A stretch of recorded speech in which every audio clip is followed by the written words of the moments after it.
हरे कृष्ण।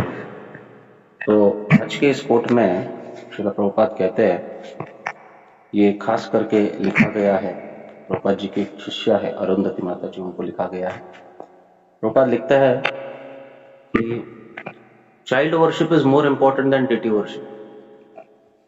हमारे बच्चों का संगोपन जो है, उनका पालन पोषण जो है, ये भगवान के विग्रह की सेवा करने से भी अधिक महत्वपूर्ण है।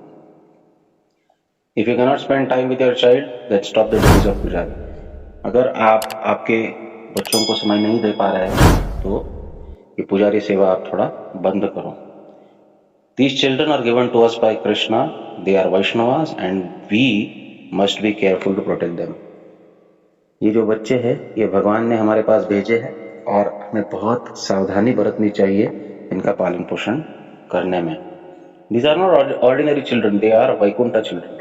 ये कोई सामान्य बच्चे नहीं हैं, ये साक्षात वैकुंठ से आए हुए हैं। And we are very fortunate, we can give them a chance to advance further in Krishna consciousness.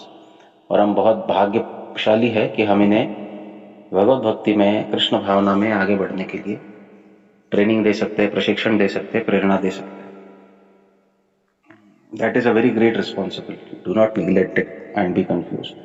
तो ये बहुत बड़ी जिम्मेदारी है, इसको नजरअंदाज नहीं करना चाहिए, इसको दुर्लक्षित नहीं करना चाहिए और इसमें कोई संदेह नहीं रखना चाहिए कि हमारा पहला कर्तव्य है। ये पत्र लिखा है अरुंधति माता जी को, तो इस कोट को बहुत ध्यान से समझना चाहिए। ये बहुत महत्वपूर्ण कोट है प्रभुपाद जी का। प्रभुपाद कहते दीज आर वैकुंठा चिल्ड्रन। हमारे जो आने वाली पीढ़ी है, ये हमारा फाउंडेशन है कृष्ण भावना आंदोलन का, और ये फाउंडेशन आगे जाकर समाज में कृष्ण भक्ति का वास्तविक प्रचार करेगी। एक्चुअली प्रभुपाद ने कहा था कि माय ग्रैंड चिल्ड्रन है, शिष्यों की शिष्य, ये बहुत बड़ा प्रचार कार्य करेंगे। तो इसी प्रकार आगे जब पीढ़ी बढ़ती जाएगी और उनको अच्छी तरह से हम ट्रेन करेंगे तो कृष्ण भावना का प्रचार जो है, कृष्ण कॉन्शियसनेस का प्रचार जो है, वो बढ़ेगा ना। इसमें एक बहुत बड़ा कैच है। बच्चों को समय देने का अर्थ बहुत लोगों को ऐसे लगता है कि बच्चों को एंटरटेन करना और बच्चों को नाना प्रकार की भौतिक सुविधा देना, ये होता है। परंतु प्रभुपाद यहाँ कहते हैं कि we have to help them to advance in Krishna consciousness. ये बहुत महत्वपूर्ण है। हमारे साधना का एक हिस्सा है कि हम हमारे बच्चों को अच्छी तरह से ट्रेन कर पाए। बच्चे कभी भी क्लास में ट्रेन नहीं होते, वो अपने माता पिता के आचरण को देखकर ही ट्रेन होते हैं। और इसलिए हमारी साधना और हमारा आचरण, यही हमारे बच्चों के लिए ट्रेनिंग का एकमात्र साधन है।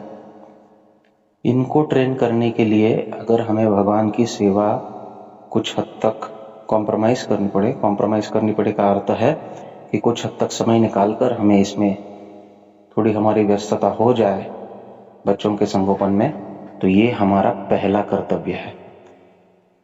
ऐसा नहीं है कि बच्चों को कहीं घुमाने ले जाना है, मूवीज ले जाना है या कहीं पिकनिक ले जाना है इसलिए हम समय निकालें। ऐसा प्रभुपाद कभी नहीं कहे। प्रभुपाद कहते हैं कि we have to give time to help them advance in Krishna consciousness, that is our first duty. तो उनको कृष्ण भक्ति में प्रगति कराने के लिए जो कुछ भी करना पड़े उसके लिए हमें समय देना चाहिए, ना कि हम सेवा पे कॉम्प्रोमाइज करें और बच्चों को समय देने के नाम पर स्वयं भी इंद्रिय तृप्ति में लगे और बच्चों को भी इंद्रिय तृप्ति का ही ट्रेनिंग दे। ये गलत है। ऐसा ट्रेन करेंगे तो ये पीढ़ी आगे जाकर हमें भी भक्ति नहीं करने देगी, स्वयं करना तो दूर की बात है, और फिर समाज में उसका प्रभाव तो और भी विपरीत होगा। तो इसलिए जब ये भगवान ने भेजे हुए बच्चे हैं तो इनका कॉन्शियसनेस, इनकी जो चेतना है, इनको कृष्ण भावना भावित करना, ये हमारा कर्तव्य है, ये हमारा उत्तरदायित्व है, हमें दी गई जिम्मेदारी है। इसको हमको ठीक ठीक निभाना चाहिए और इसके लिए जो भी करना पड़े, जो भी बन पड़े, वो करना चाहिए। और अगर हम इसको व्हिम्सिकली करेंगे तो ये और भी खतरनाक होगा। इसलिए हमें गुरु के निर्देशानुसार, जो सीनियर वैष्णवाज हैं उनके निर्देशानुसार इसको करना चाहिए। दूसरी बात, खास करके माताजियों को ये ध्यान में रखना चाहिए कि उनका जो कर्तव्य है वो बच्चों को भक्ति में आगे बढ़ाना है, यही उनका उत्तरदायित्व है। और वो करते करते, अच्छा बच्चों को आगे बढ़ा, आप कहोगे फिर हम क्या बच्चों के पीछे ही बार बार रहे क्या? अरे बच्चों को अगर आपको ट्रेन करना है तो आपको भी तो आचरण करना ही पड़ेगा ना। तो ये आचरण करते करते ही, भक्तिमय आचरण करते करते ही बच्चों को शास्त्र का ट्रेनिंग, सदाचार का ट्रेनिंग, सेवा का ट्रेनिंग, ये सब हमको देना पड़ेगा। उनका सिद्धांत पक्का करना, उनको भगवान के प्रति एक नेचुरल प्रेम होता है उसको और आगे बढ़ाना, ये सब जो है ये करना, ये माता लोग कर सकती है क्योंकि उनके पास वो कला होती है, और प्रभु जी लोग उनको इस विषय में मदद कर सकते हैं। तो यही गृहस्थ धर्म है और यही गृहस्थ धर्म का उद्देश्य। हरे कृष्ण।